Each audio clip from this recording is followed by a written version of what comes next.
been about 3 weeks since John Smith shot Sheriff O'Harris on the train in Fall Creek, Wisconsin. He then jumped off the train into the darkness and has been chased throughout the state of Wisconsin, but has not successfully been caught.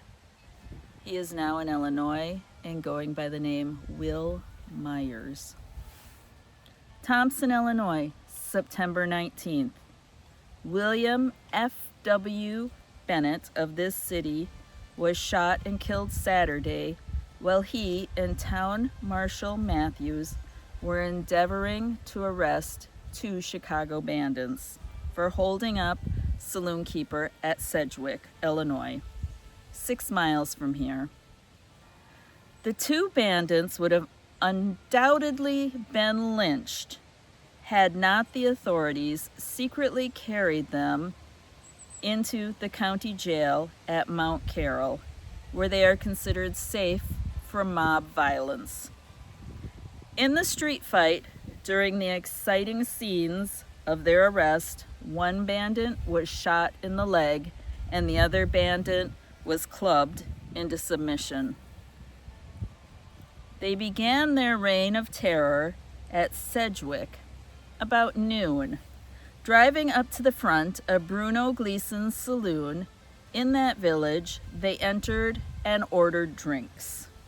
When Gleason turned to give them change for a bill they had placed on the counter, he found himself facing 2 revolvers.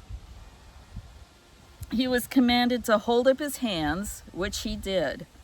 Then, while one of the men kept the saloon man covered with the revolver and watched the door, the other robber ransacked the cash drawer, obtaining about $75.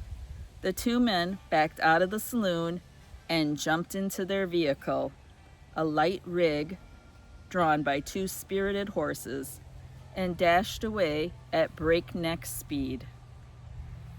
Several men secured horses and shotguns and started off in hot pursuit of the robbers.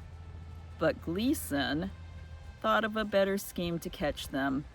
He telephoned Mayor Bennett of this town that the bandits had driven out of Sedgwick in the direction of Thomson, and asked him to look out for them and arrest them if possible. The mayor was informed of their apparent desperate character and was warned to obtain assistance and to be cautious. Taking the advice of the Sedgwick man, Mayor Bennett summoned Town Marshal Matthews, who in turn drafted several citizens of Thomson into service, and the small army of men, all armed, awaited the coming of the bandits. In less than an hour after the telephone message was received by Mayor Bennett, the desperados drove into town. Having covered the 8 miles in about 45 minutes, never dreaming that news of their successful holdup had preceded them, they calmly drove up to a saloon, hitched their team, and walked into the place to order drinks. While they were being served, Marshal Matthews entered from the rear of the bar, Mayor Bennett from the front. Their assistants followed closely behind them. The moment the 2 bandits saw the men enter, they knew what was up and commenced shooting at Mayor Bennett without saying a word. The mayor was instantly killed and fell at full length in the doorway. In escaping from the saloon, the men were compelled to leap over his body. Not stopping to unhitch their team and escape in it, they ran down the street, pursued by Marshal Matthews and the small posse whom he had drafted as assistants. Aroused by the fusillade of shots that followed, some being fired by the fleeing men and others by their pursuers, the townspeople poured out of their doors and joined the chase. A young man running from the opposite direction encountered one of the bandits and engaged him in a hand-to-hand struggle. The bandit still had his revolver, but had discharged its contents at the members of the posse, and the young countryman was fortunate in being able to wrestle it from him. Having done so, he beat the robber over the head with the butt of the pistol until the man staggered into semi-consciousness. Other men coming up, grabbing the bandit, and held him fast. In the meantime, the other bandit had been shot in the leg and fell in the middle of the road, where he had been surrounded and arrested. As the extent of the crime was realized, the anger of the citizens rose to a fevered pitch.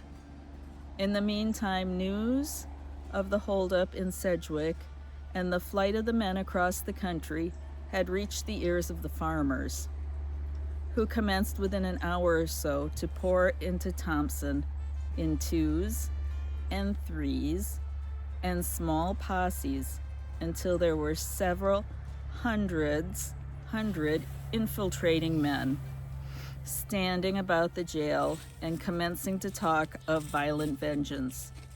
Realizing that a lynching would result unless something was done immediately, the two desperados, who gave their names as John Thompson and Will Myers, were spirited away and placed in the county jail at Mount Carroll.